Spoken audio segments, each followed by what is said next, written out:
Bienvenue dans vos conseils du libraire. Le prophète sallallahu alayhi wa sallam nous dit dans un hadith que le meilleur d'entre nous est celui qui apprend le Coran et qui l'enseigne aux autres. Alors pour cela, de nombreux savants ont écrit des méthodes pour apprendre le Coran, des méthodes pour réviser le Coran, pour entretenir ce qu'on a appris du Coran, mais également des livres pour montrer le chemin, l'éthique, la manière dont celui qui a mémorisé le Coran doit se comporter avec les autres. Car connaître le Coran, ce n'est pas uniquement être capable de le réciter, c'est également s'imprégner de ces grandes valeurs, de ces grands principes, afin d'avoir une éthique et un comportement, et des actions qui soient pures et qui soient bonnes, de manière à ce que l'on soit à la hauteur de la parole d'Allah Azza wa Jal que l'on a mémorisée et qu'on doit donc maintenant appliquer et représenter au quotidien dans notre vie. Pour ce faire, aux éditions Al-Bayna, nous avons décidé de réunir deux livres indispensables. Le premier est un épître du Cheikh Abdel Mohsin Qasim, qui n'est autre que l'imam de la mosquée du prophète à Médine, dans lequel il donne des conseils pour mémoriser le Coran, dans lequel il donne une méthodologie pour justement apprendre, des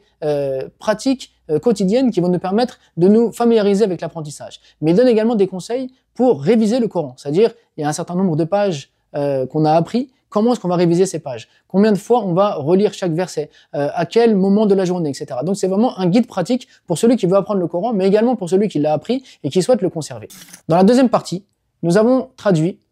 un livre qui va parler cette fois-ci de l'éthique du lecteur du Coran, afin que celui qui apprend le Coran connaisse le mérite d'apprendre le Coran et la grandeur de ce qu'il est en train de faire, mais qu'il sache également la lourde responsabilité qu'il a lorsqu'il apprend le Coran, et donc la noblesse de caractère, la grandeur de l'éthique qu'il doit avoir quand il apprend le Coran et quand il est porteur du Coran, afin qu'il se comporte d'une manière